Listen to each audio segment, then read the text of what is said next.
मायेचे लक्षण असे की माया ही अनादि व अंतवती असून स्वतःहून विलक्षण म्हणजे मिथ्या आहे. या मायेलाच अविद्या, अज्ञान वगैरे नावे आहेत. आता मायाच म्हणजे काय आहे? मायामध्ये ती अनादि, भावरूप आणि शांत अशी आहे. कारण माया ही जसं परब्रह्म स्वरूप आणि हे अनादि अनंत आहे. माया सुद्धा अनादि अनंत आहे.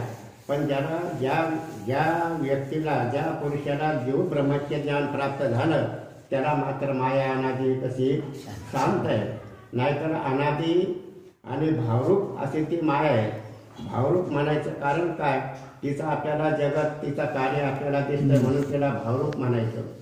कारण नुसती असतच म्हटल्यानंतर आणि ती तिच्यापासून असतापासून आणि काहीच उत्पन्न होऊ शकत नाही. शेषशृंग, कपुष्प याच्यापासून काय उत्पन्न होतं? काहीच नाही. म्हणून तिला असतही म्हणता येत नाही आणि सतही म्हणता येत नाही. कारण सत म्हणा तर जीव ब्रह्माच्या ज्ञानाने तिचा बाध होतो म्हणून तिला काय म्हणता येत नाही, सत म्हणता येत नाही.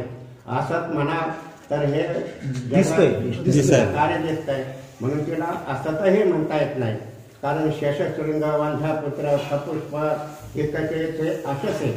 त्याच्यापासून काही उत्पन्न होत नाही आणि त्यांची प्रतीती सुद्धा येऊ शकत नाही.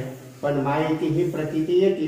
कारण कार्याहून कारणाची काय करावं लागते? कल्पना करावी लागते.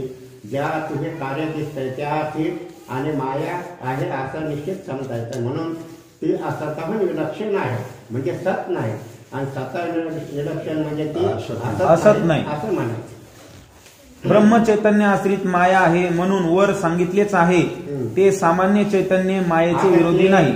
माया स्वतंत्र राहू शकतच नाही. कारण तिला आश्रय असलाच पाहिजे. जसा बाई माणसाला, मुलीला आई बापाचा आश्रय असल्याशिवाय ती जगू शकत नाही. तरुण अवस्थेमध्ये तिला तिच्या पतीचा आश्रय असल्याशिवाय ती जगत नाही. आणि वृद्धावस्थेमध्ये पुत्राचा तिला आश्रय असतोच. वेलीला जसा झाडाचा, कोणा फाट्याचा, कशाचा आश्रय असल्यामध्ये ती वेल वाढत असतो तशी माया ही स्वतंत्र राहू शकत नाही. तिला आणि आश्रय असलाच पाहिजे. आणि आश्रय तिला कोणाचा आहे? ब्रह्मचैतन्याचा आश्रय तिला आहे. उलट तिच्या जगत कार्यास साधक आहे.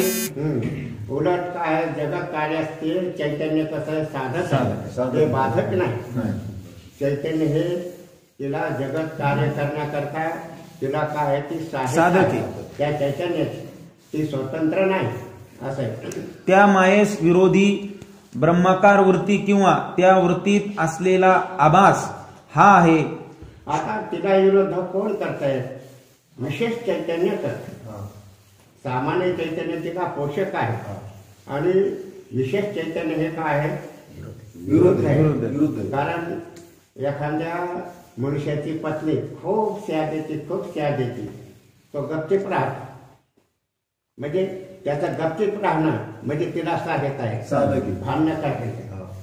आणि त्याला एकदा बेत उचलला मात्र मग तिच्या विरुद्ध आहे असं आहे. म्हणून सामान्य चैतन्य या मायेला कसं आहे? पोषक आहे, जगत उत्पन्न करण्याकरता आणि तिला पोषक आहे. परंतु त्यांच्या विरुद्ध अहम ब्रह्मास्मी अशी जी वृत्ती आहे ती मात्र तिला कशी आहे? बाधक. म्हणजे विशेष चैतन्य काय आहे? बाधक आहे. विशेष अग्नी जसा लाकडाला जाळतो, सामान्य अग्नी लाकडाला पोषक, झाडाला पोषक, शरीराला पोषक. आपल्या शरीराला पोषक कोणता अग्नी आहे? सामान्य अग्नी. विशेष अग्नी आणि मात्र शरीराला कसा विरोध आहे. तसं सामान्य चैतन्य या मायेला कसं आहे? पोषक आहे, ते विरुद्ध नाही. अहम ब्रह्माची जेव्हा वृत्ती होईल तेव्हाच ते चैतन्य मात्र तिच्या विरुद्ध, अज्ञानाच्या विरुद्ध, अविद्याच्या विरुद्ध असं होत आहे. शुद्ध चैतन्य आश्रित असलेली माया अनादि आहे. आदि म्हणजे उत्पत्ती. मायेस उत्पत्ती नाही म्हणून अनादि आहे. मायेची उत्पत्ती नाही, तिला कोणी उत्पन्न केली नाही, तिला मायबाप नाही, ती कोणाची माया नाही असं आहे. अनादि आहे. ती अनादि असे आहे. जेव्हापासून ब्रह्म आहे, जेव्हापासून म्हणजे कधीपासून चौथे कोणीपासून ब्रह्म आहे का असं आहे? अनादि. त्याची उत्पत्ती सांगता येत नाही. एक नाही, अनादि अनंत असे परब्रह्म स्वरूप आहे. म्हणून महासाब्द युग कल्पेशु गता गमने सोने सोने कथा दिने दिने कालचा दिवस गेला, आजचा आला, पण परब्रह्म आज आहे उद्या आहे.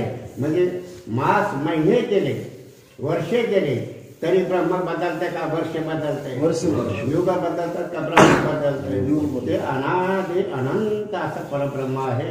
म्हणून त्याची उत्पत्ती नाही आणि मायेची सुद्धा उत्पत्ती नाही. आता शिष्य म्हणतो मायेची उत्पत्ती नाही, तेथे एक ढालगज निर्माण झाली. तेथे एक ढालगज निर्माण झाली. हा, असं का म्हणते ते मायेची आता उत्पत्ती? तुम्हाला रज्जूवर सर्पाचा अभ्यास झाला. हा झाला रज्जूवर सर्पाचा अभ्यास झाला. मग आता त्या ठिकाणी तुम्हाला आता कशामुळे झाला तो सर्प, कशामुळे दिसायला? दोरी असताना सर्प कशामुळे दिसायला? अज्ञानामुळे. तेव्हा झालं, आता झालं. म्हणून सर्प दिसायला. तिथे एक ढालगती निर्माण झाली. कसं तुम्हाला माया तर नाहीच नाही, पण तुम्हाला निर्माण झाली.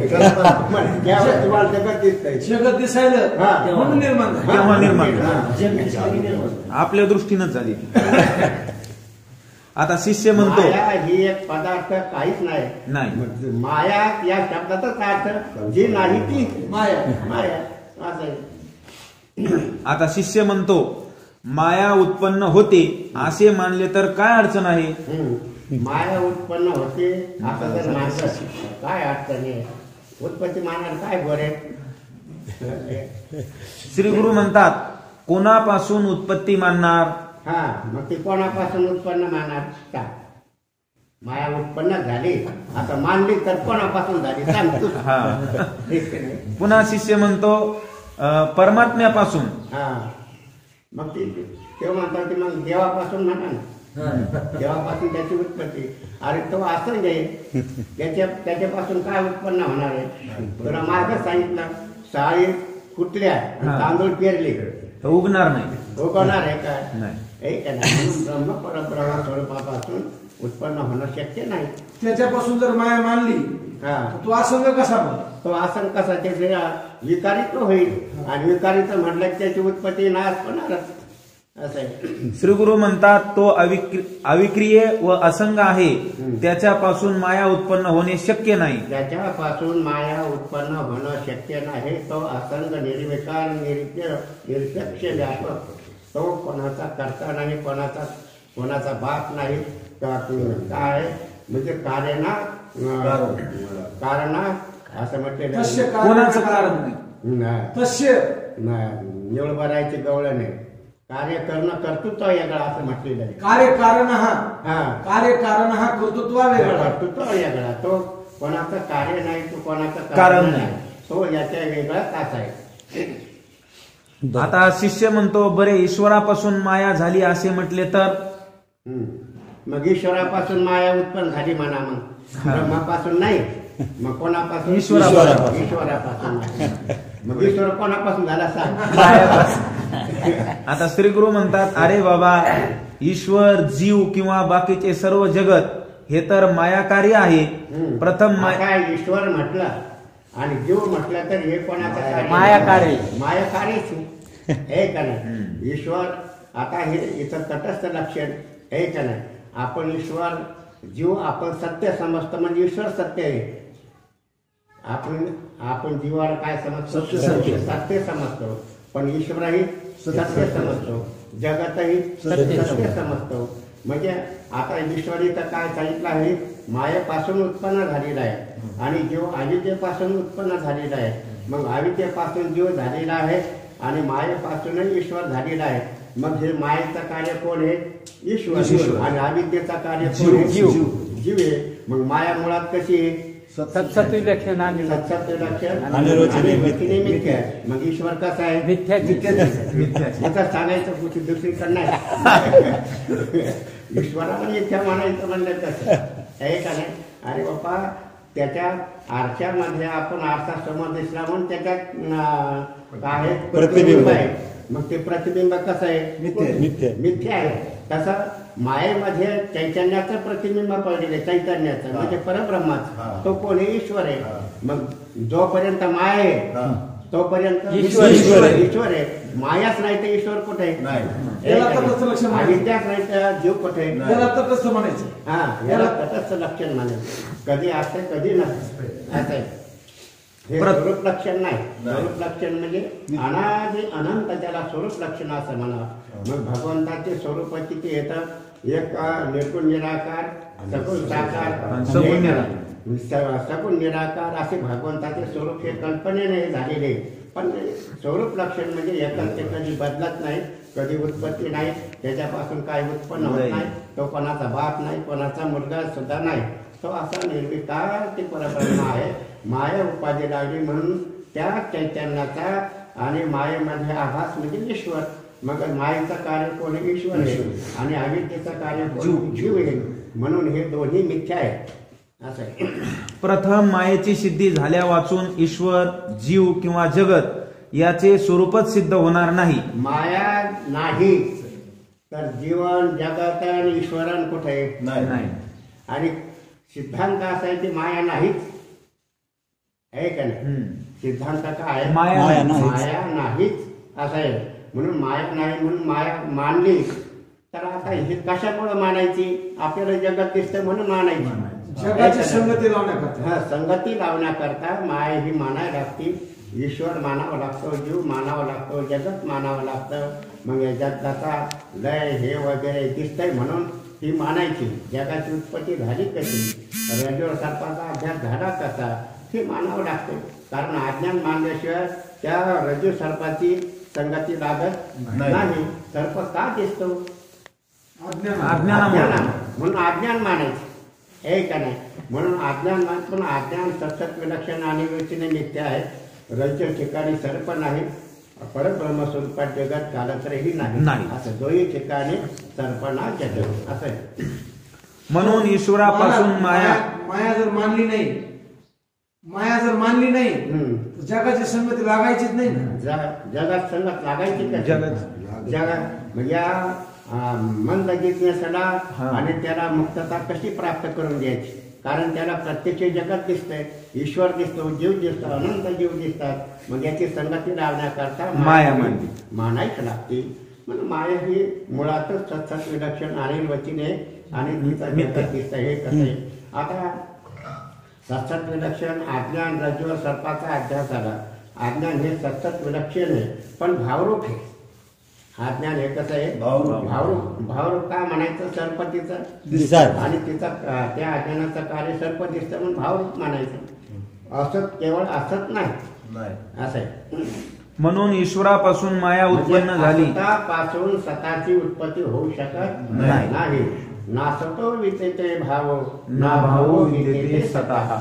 म्हणजे असतापासून भावरूप पदार्थाची उत्पत्ती होत नाही. जगात भावरूप दिसतंय हे का नाही? केवळ वंध्या पुत्र यांची संतती किती वाढली? नाही. कोण्या जगात, कुठं, कोण्या तालुक्यात नाही हे का नाही? म्हणून त्यांना असं म्हणायचं. म्हणून ईश्वरापासून माया उत्पन्न झाली असे म्हणता येणार नाही. ईश्वरच तिच्यापासून उत्पन्न झाला हे का नाही? मग ईश्वर तिच्यापासून उत्पन्न झाल्यानंतर मग आता ती ईश्वरापासून उत्पन्न होईल काय? नाही. तसे म्हटले तर पुत्रापासून पित्याची उत्पत्ती होते असे म्हणावे लागेल. असंच म्हणावं लागेल. मग आहे का नाही? मुलगा मुलापासून बाप, मुलगा बापाचा बाप. अशा रीतीने माया उत्पत्ती रहित आहे म्हणून अनादी आहे.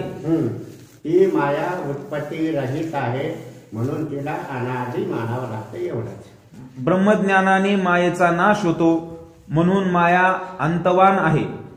जीव ब्रह्माचे ज्ञान झालं की माया ही अंत होती, शांत होती. म्हणजे ती माया म्हणजे अत्यंत अभाव असा निश्चय होतो.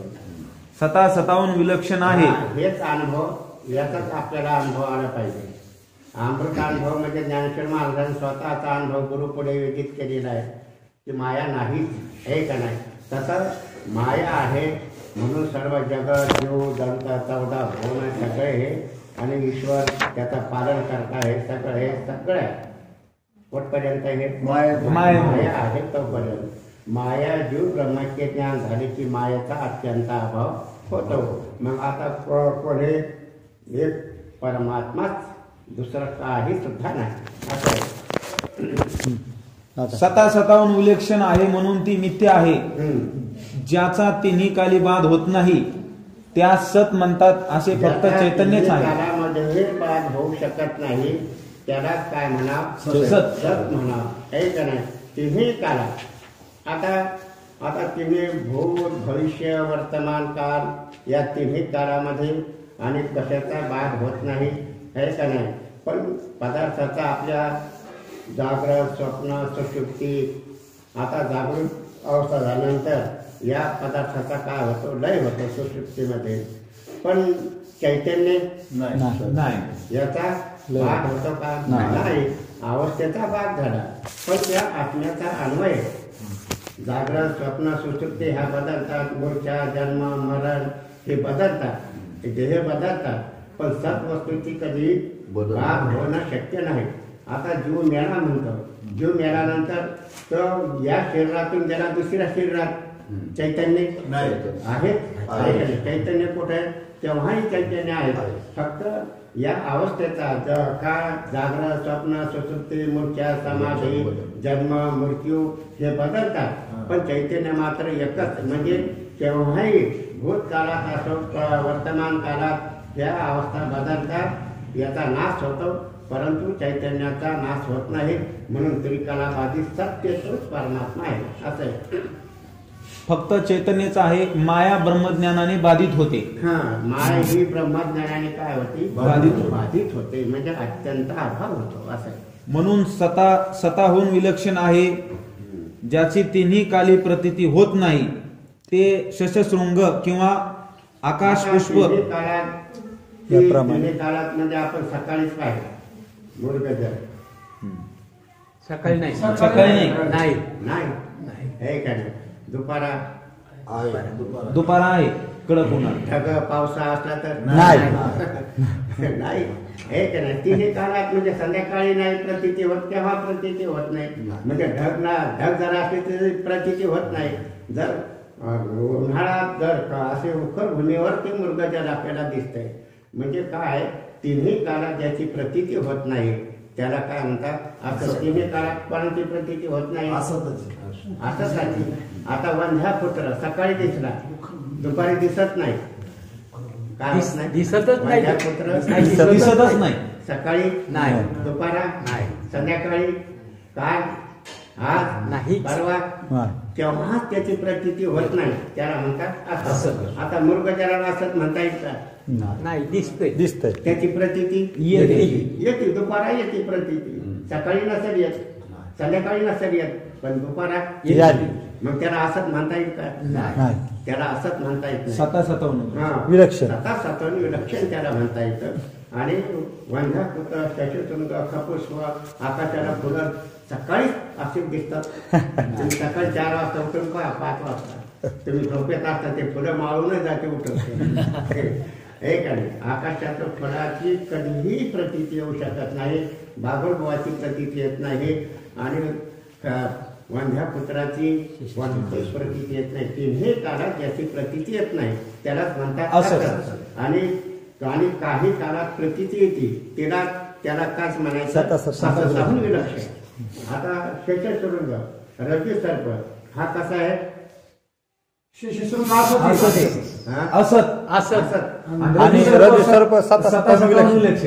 नाही, ज्याची तिन्ही काळात प्रतीती येत नाही त्याला काय म्हणतात असे कोण आहेत, शशशृंग, वंद्यापुत्र, बागुलबुवा असं. ज्याची तिन्ही काळात प्रतीती येत नाही त्यालाच म्हणतात असं. आता रजेवर सर्प दिसायला तो कसा आहे, कधी दिसायला विलक्षण पण सत नाही. काय म्हणाल त्याला, असताहून विलक्षण, विलक्षण असत नाही. कसा म्हणायचा, असताहून विलक्षण. विलक्षण म्हणजे सत म्हणायचं काय, असताहून विलक्षण म्हणजे सत नाही. स्वतःहून विलक्षण असत नाही. हा सतावन विलक्षण म्हणजे असत नाही, असत मला तर दिसतो. वंध्यापुत्र असत हे म्हणजे दिसत नाही. मग सतावन विलक्षण म्हणजे असत नाही, आणि असतावन विलक्षण म्हणजे सत नाही. कारण रजू सर्प सुप्ती रज स्थानो पुरुष असतावन विलक्षण पण सत नाही, आणि सतावन विलक्षण म्हणजे असत नाही. वंध्यापुत्र खपुष्प हे सतावन विलक्षण म्हणजे सत आहे. ते कसे येते तिन्ही काळात ज्याची प्रतीती येतच नाही त्याला म्हणतात असत. आणि हे दुपारा आपल्याला मृगजल दिसते त्याला सत म्हणता येत काय, असत म्हणता येतं काय? नाही, असत म्हणता येत नाही, कारण दिसतंय मनुष्य म्हणून त्याला असतावन विलक्षण म्हणायचं पण सत नाही. म्हणून सतावन विलक्षण आणि वचनी अशी काय ही माया असं आहे. याप्रमाणे वर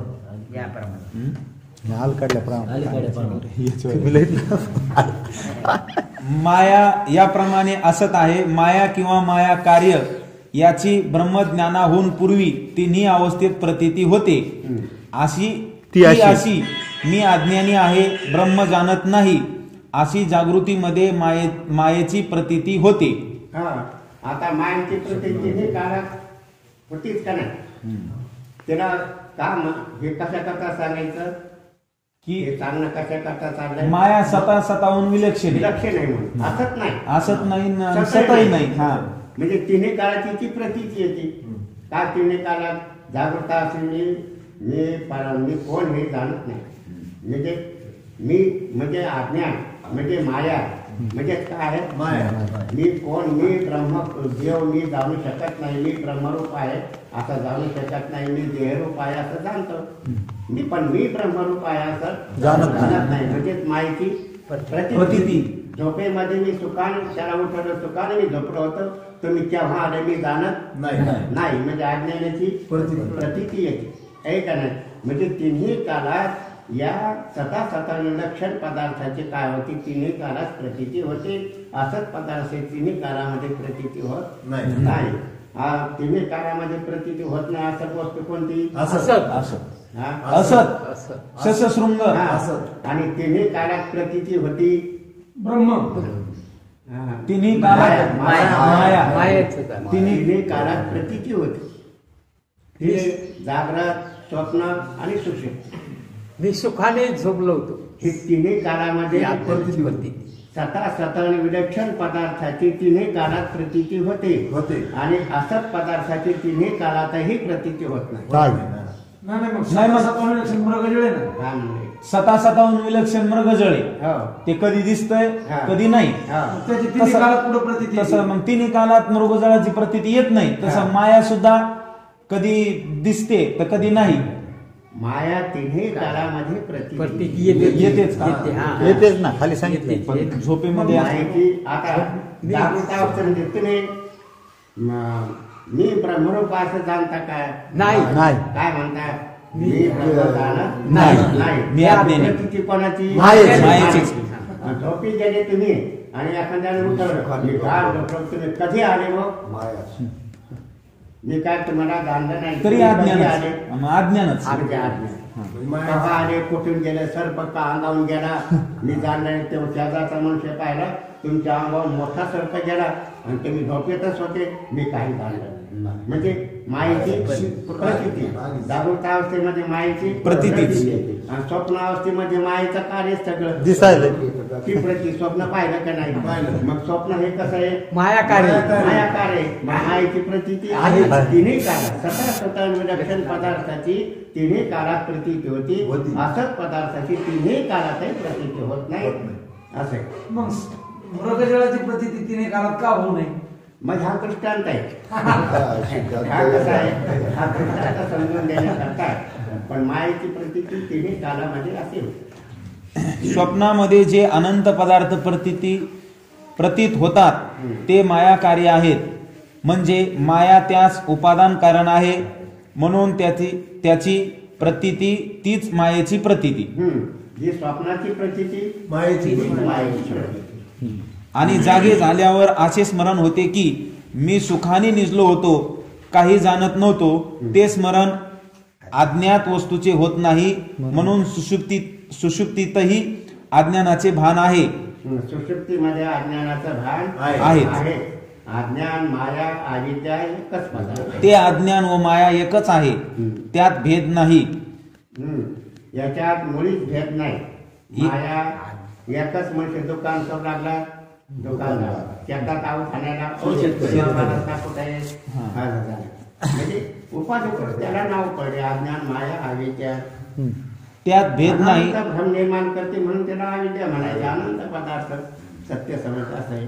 काही कळत नाही म्हणून अज्ञान त्याला म्हणायचे. या रीतीने तिन्ही अवस्थेत मायेची प्रतीती होते, म्हणून माया असताहून विलक्षण आहे. सताहून विलक्षण असणाऱ्या मायेचे कार्यही सताहून विलक्षण म्हणजे मिथ्या आहे. कसं आहे, सताहून विलक्षण आणि रीतीने मिथ्या आहे असं तिचं कार्य. सर्व जगात हे काय, कोणाचं कार्य, मायेचं कार्य. आणि आपलं शरीर, सूक्ष्म शरीर, स्थूल शरीर, कोणाचं कार्य, मायेचं हे का नाही.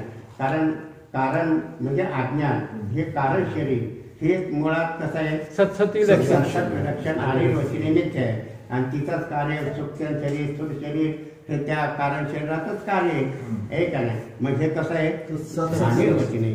मग असं जर आपल्या शरीराचा स्वभाव आपल्याला कळा, यालाच म्हणतात न म्हणा देह माझा आहे, मग भरोसा करेल. आपला देह माझा नाही, हे मायेचं कार्य. अशी जर अनुभूती प्राप्त झाली, मग तुम्हाला अनुभव प्राप्त होईल, हे का नाही. कारण हे जे आपल्याला हे सत आणि सर्व शरीर आपल्याला सत वाटतंय, हे का नाही, जगात सत्य वाटतंय, ही आपल्याला पक्की मिठी आपल्या दारात ह्या बुद्धीनं आपल्या निश्चय केलेला आहे. हे त्यामुळं या शरीराचा समान सोडा. कारण शरीर सोडा म्हणजे आपलं नाही शरीर, हे का नाही. हे मायेचं शरीर, हे प्रकृतीचं कार्य आहे, हे का नाही. प्रकृतीचं कार्य प्रकृती सत्सत विलक्षण आणि रचनी मिथ्या आहे. मग तिचं कार्य सुद्धा कसं आहे, म्हणजे आपण हे परमात्मा स्वरूप आहे आणि देह माझा नाही, देह प्रकृतीचा कार्य. असं जर समजलं काय बिघडलं, काय त्यात हानी आहे, काय नुकसान आहे त्यात, हे का नाही. जास्त त्याला देणं काय काहीच नाही. त्यासच अनिर्वचनीय म्हणतात. म्हणून माया व तिचे कार्य हे मिथ्यात्व निश्चय झाला की तोच कृतार्थ झाला. हे नेहमी याचं चिंतन आपण नेहमीच असलं पाहिजे आणि मध्ये हेच असलं पाहिजे. मिथ्यात्व निश्चय निध्यासानेच होतो. निध्यास म्हणून शास्त्र निध्यास आपल्याला सांगितला. श्रवण, मनन, निध्यासन, हे जरा निध्यासानं आपल्याला पुन्हा पुन्हा आपण याचं चिंतन केलं, मिथ्यात्व निश्चयाचा निश्चय झाला की परमात्मा स्वरूप आपण आहोत, हे का नाही. परमात्मा स्वरूप काय प्राप्त करून घ्यायचं काय. या शेवाळाला मिथ्या आहे असं पाणी समजू नका. या शेवाळालाच पाणी समजायचं, हे का नाही. शेवाळ जर केला तर कसं होईल पोटात, हे का नाही. मग आपण शेवाळच प्यायला का नाही, पाण्याचा त्याग करायला, मडके खाऊन भात टाकून गेला बस का नाही, असं व्हायला लागलं सगळं. म्हणून माया व तिचे कार्य, वेद, सद्गुरु इत्यादी सर्व पदार्थापासून द्वैताची सिद्धी होत नाही. म्हणून हे सगळं माया कार्य असल्यामुळं द्वैत सिद्ध होऊ शकत नाही, हा द्वैतच सिद्ध होते. व श्रुती प्रतिपादित ब्रह्माच्या अद्वितीयत्वास बाद येत नाही. कारण जसे चैतन्य सद्रूप आहे तसे माया व तिचे कार्य सद्रूप होईल तर अद्वैताची हानी होईल. जर माया आणि तिचा कार्य जर सत मानलं तर द्वैत निर्माण होईल. मग तुझे जवळ घडे तर संसार घडे. मग परमात्मा जे वेदाचा सिद्धांत आहे, एक अद्वैत परब्रह्म म्हणजे तो परब्रह्म नेहमी नानात्य किंचन अशा श्रुतीला बाद येणार, हे का नाही. म्हणून माया कार्य, माया हे सर्व कसं अनिर्वचनीय मिथ्या आहे. एकच परमात्मा, बाकी दुसरं काही सुद्धा नाही. पण माया व तिचे कार्य मिथ्या आहे. सत्यत्व विठ्ठला कागा हा दाविला जगता भास, हे का ना. हा जगदा भास सुद्धा सहन होत नाही तर सत्यत्व कुठं सहन व्हायला. जगदा भास दुःख देतो तर सत्यत्व किती दुःख देत असेल, हे का नाही. याचा आपण असा विचार करायला पाहिजे. माया मिथ्या आहे म्हणून द्वैत सिद्ध होत नाही व ब्रह्माच्या अद्वैत्वाची हानी होत नाही. ब्रह्म एकमेव अद्वितीय ब्रह्म, मग त्याची आणि काय होत नाही, हानी होऊ शकत नाही. जर माया सत्य समजलं तर मात्र अद्वैताची हानी होते. जसे स्वप्नातील पदार्थ मिथ्या असतात परंतु त्यापासून द्वैत सिद्ध होत नाही. झालं. हा. पुंडलिका